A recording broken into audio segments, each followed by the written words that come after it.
Post-mortem কেমন হয়েছে, কিভাবে হয়েছে, সেটা নিয়ে তারা কোনো দায় নিচ্ছেন না। আরজিকর হাসপাতালেই পোস্টমর্টম করতে হবে সেটাই তারা চেয়েছিলেন, সেটাই হয়েছে। কিন্তু পরপর বিভিন্ন ন্যারেটিভ ছড়ানো হয়েছে যে কেন আরজিকরে হলো, যেখানে হয়েছে সেখানেই কেন হলো, অন্য কোনো জায়গায় হলো না কেন, অন্য কোনো হসপিটালে হলো না কেন, একের পর এক সোশ্যাল মিডিয়ায় ন্যারেটিভ। আজ যখন এই চিঠিটা বেরিয়ে এসেছে, 1 মাস পর 1.5 মাস পর এই চিঠিটা বেরিয়ে আসার পর তারা স্বীকার করতে বাধ্য হলেন প্রথমবার যে তারা উপস্থিত ছিলেন, কিন্তু এটা নিয়ে নাকি অনেক ভুলভাল কথাবার্তা ছড়ানো হচ্ছে। এর মধ্যে কোথায় ভুলটা রয়েছে তারা তো নিজেরাই স্বীকার করে নিলেন, তাদের রিপ্রেজেন্টেটিভ ওখানে ছিল এবং এই কথাটা তারা বলেছেন যে উই আর স্যাটিসফাইড। কেন বলেছিলেন উই আর স্যাটিসফাইড? আমি যদি বুঝতে না পারি কি হচ্ছে ঘরের মধ্যে, তাহলে তো আমি বেরিয়ে এসে বলবো যে আমি জানি না কি হয়েছে, and we are not very sure. শুধু এটাই নয়, ওই বাথরুমটা যে ভাঙা হয়েছিল ইন্সপেকশনে, সেই ভাঙার কাজ যাতে হয় 12 তারিখ ইন্সপেকশন করে এই জুনিয়র ডাক্তারদের একটা গ্রুপ, তারাও আন্দোলনে রয়েছে, তারাই সই করেছিল এবং 13 তারিখে কাজ শুরু হয়েছিল, যেটা নিয়েও প্রচুর কথা হয়েছিল। প্রথম থেকে বলতে চাইছি যে একটা শ্রেণী রয়েছে যারা মূল বিষয় কিন্তু দাবি 1 দফা 1 হাসিনার পদত্যাগের মতো, দাবি 1 দফা 1 মমতার পদত্যাগ, এইটা ছিল দ্য মূল core issue of the movement. Not যে নির্যাতিতা বা ধর্ষিতার বিচার প্রক্রিয়া, এটা মূল বিষয় ছিল না। সকলেই জানে একটা হসপিটালে 200টা সিসিটিভি ক্যামেরা কখনো 7 দিনে বসানো যায় না, 100টা বসানো যায়। সবাই জানে একটা বাথরুম তৈরি হতে, একটা ঘর তৈরি হতে অন্তত 1 মাস সময় লাগে। 6000 সিসিটিভি বসানো হচ্ছে, 6000 এর বেশি সিসিটিভি বসানো হচ্ছে। এরা যেটা বলছে এরা নিজেরাও জানে মিথ্যে কথা। আমি তো বলছি সুপার স্পেশালিটি মেডিকেল যেরকম ম্যানেজার আমাকে আক্রমণ করছে, ঠিক সেইভাবে আমার পরিচিত কলকাতার বাইপাসের ধারে চাকরি করা বিভিন্ন হসপিটালের, কর্পোরেট হসপিটালের ডাক্তার আমার সুপরিচিত, তারা যে ভাষায় আমাকে আক্রমণ করছে সোশ্যাল মিডিয়ায় আপনি ভাবতে পারবেন না। আমি তাদের এক একজনকে 10 বছর 15 বছর ধরে চিনি। আমার আশ্চর্য লাগছে। অর্থাৎ এই সামগ্রিকভাবে কর্পোরেট হসপিটালের ডাক্তারদের একটা সমর্থন, ডাক্তারদের দিয়ে করানো হচ্ছে, মালিক কর্তৃপক্ষের সমর্থন। কারণ আপনি লক্ষ্য করুন, বাংলাদেশের ঘটনাটা ঘটেছে 5ই আগস্ট, আর এইটা ঘটেছে 9ই আগস্ট। 5ই আগস্টের পর থেকে বাইপাসের দুধারে যে সমস্ত নামি দামি হসপিটাল রয়েছে তার 40% ফল করে গেছে পেশেন্ট। সাধারণ মানুষ যদি এই হসপিটালগুলোয় চিকিৎসা না পায়, বাধ্য হয়ে তারা তখন যাবে ঘটিবাটি বিক্রি করে বড় হসপিটালে। আর তার সঙ্গে রয়েছে কিছু আল্ট্রালেফট যারা অ্যাকচুয়ালি দিশাহীন, তারা কি করতে চায় নিজেরাই জানে না। তারা যদি সরকার পরিবর্তন করতে যায় সেই দাবি তারা সরাসরি রাখুক, তাহলে তো ভোটে দাঁড়াতে হবে।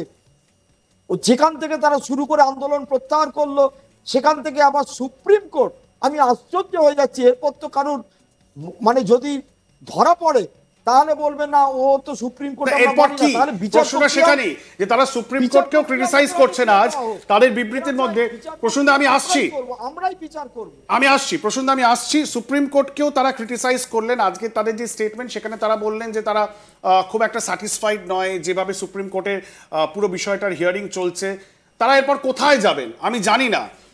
তাদের তরফ থেকেই তো বলা হচ্ছে এবং একটা শ্রেণীর তরফ থেকে বলা হচ্ছে একেবারে আন্দোলনটাকে ইন্টারন্যাশনাল স্তরে ছড়িয়ে দেওয়া হবে, বিভিন্ন দেশে বিদেশে বিভিন্ন জায়গায় এর প্রতিফলন হচ্ছে। সুজয় আমাদের সাথে রয়েছে, আমি সুজয়কে জিজ্ঞাসা করব। সুজয় খুব ক্লোজলি মনিটর করছে ডাক্তারদের এই আন্দোলনটাকে। সুজয়, ডাক্তারদের আন্দোলনের ঘন্টার পর ঘন্টা জিবি মিটিং হচ্ছে, জেনারেল বডি মিটিং। কাল নাকি সারা রাত ধরে জিবি মিটিং হচ্ছে, 8 ঘন্টার জিবি মিটিং। 8 ঘন্টার জিবি মিটিংয়ের পরে একটা লম্বা স্টেটমেন্ট দেওয়ার যে সারমর্ম, যেটা শেষ করে দাঁড়ালো যে তারা আবার ছুটিতে চলে যাচ্ছেন। আগামীকাল মহালয়া, কালকে তারা একটা মহামিছিল করবেন, শহরকে অবরুদ্ধ করে দেবেন। করতেই পারেন, কোনো সমস্যা নেই, প্রতিবাদ করার অধিকার হক সবার রয়েছে। কিন্তু প্রশ্নটা এখানে গিয়ে দাঁড়াচ্ছে যে এর পেছনে কি এবার একটা কোনো অভিসন্ধি তৈরি হচ্ছে? উৎসবে না ফেরা বা ফেরা সেটা একটা খুব ব্যক্তিগত চয়েস, কিন্তু সারা রাজ্য পশ্চিমবঙ্গের বুকে উৎসব এবং উৎসব ইকোনমি এটা একটা রিয়ালিটি।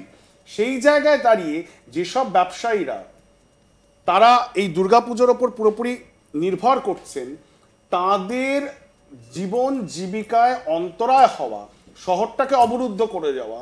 আমি বারবার দেখেছি যারা app cab driver, OLA Uber চালাচ্ছেন, তারা নাজেহাল অবস্থা, সাধারণ মানুষের নাজেহাল অবস্থা।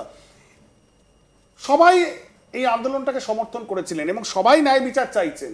এবং সাধারণ শুভবুদ্ধি সম্পন্ন মানুষ তারা বিচার প্রক্রিয়ায় বিশ্বাস রাখেন, আস্থা রাখেন সুপ্রিম কোর্টে, আস্থা রাখেন সিবিআইতে। কিন্তু তা সত্ত্বেও আন্দোলনের তো একটা সীমা পরিসীমা বলে কিছু থাকবে। সেই জায়গায় দাঁড়িয়ে তুমি কি লক্ষ্য করছো? তুমি যেটা বললে ভেতরের খবর, যে চূড়ান্ত দ্বন্দ্ব এখন দেখা দিয়েছে এই জুনিয়র ডাক্তারদের মধ্যে, তারাও নিজেদের মধ্যে ডিসাইড করে উঠতে পারছেন না কি করবেন। হ্যাঁ, একেবারেই তাই। কালকে যেটা জানা যাচ্ছে, প্রথমে রাজ্যের যে 5টি মেডিকেল কলেজ আছে, তারা প্রত্যেকটা মেডিকেল কলেজ আলাদা আলাদা করে জিবি মিটিং করে, তারপর প্যান জিবি মিটিং হয়, যেটা অনিকেত মাহাতো, কিঞ্জল নন্দ, যারা একেবারে মূল একেবারে আন্দোলনের মুখ, তারপর সেই চূড়ান্ত প্যান জিবি মিটিংটা হয়। কিন্তু যেটা জানা যাচ্ছে, যেটা খুব উল্লেখযোগ্য বিষয়, এবং যে কথাটা কিন্তু এখনো পর্যন্ত সেইভাবে কোনোভাবেই কোনো সংবাদ মাধ্যমই তুলে ধরছে না, কারণ খুব গোপনীয়তা বজায় রাখা হচ্ছে। যেটা হলো কালকে রাত্রি, যেটা খুব উল্লেখযোগ্য বিষয়, ইতিমধ্যেই কিন্তু দুটো গোষ্ঠীতে ভাগ হয়ে গেল। এক পক্ষ তারা বলছে, যেভাবে সুপ্রিম কোর্টকে তাদেরই আইনজীবী যে আপডেট দিয়েছেন, এবং একটা পক্ষ তারা কিন্তু পরিষ্কার বলছেন যে আন্দোলনটাকে প্রথম থেকে যেভাবে সাধারণ মানুষ সমর্থন দিয়েছিল, আস্তে আস্তে কিন্তু এখন যেটা দেখা যাচ্ছে, সেই স্তরের সাধারণ মানুষের আর সমর্থন পাওয়া যাচ্ছে না। কারণ যেটা দেখা যাচ্ছে, আরজি করে কেন্দ্রীয়ভাবে তারা যে অবস্থান এখনো চালিয়ে যাচ্ছে, সেখানেও সাধারণ মানুষরা আসছেন না, এবং সাধারণ মানুষরা প্রকাশ্যেই ঠিক কিন্তু তারা এখন এই মুহূর্তে তারা সমালোচনা করছেন এই কারণে, কারণ বাঙালি শ্রেষ্ঠ উৎসব পুজো।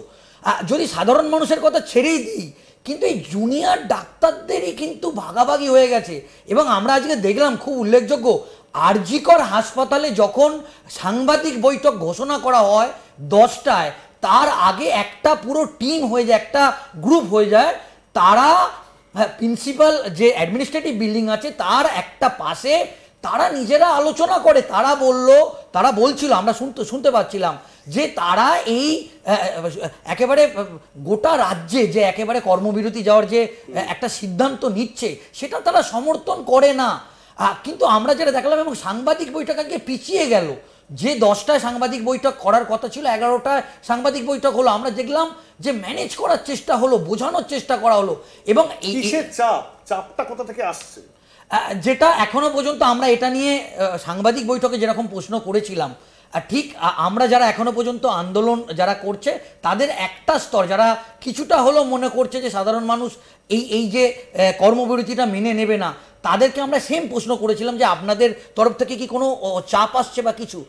তারা যেটা বোঝাতে চাইছে যে তাদের কাছে কোনো চাপ আসছে না। কিন্তু একটা বিষয় স্পষ্ট, এই মুহূর্তে আন্দোলনের যারা অনেকে যারা পুরোপুরিভাবে যোগ দিয়েছিল, তাদের একটা অংশ তাদেরকে ফোন করলে বলছে যে না, আমরা এই মুহূর্তে আন্দোলনে নেই।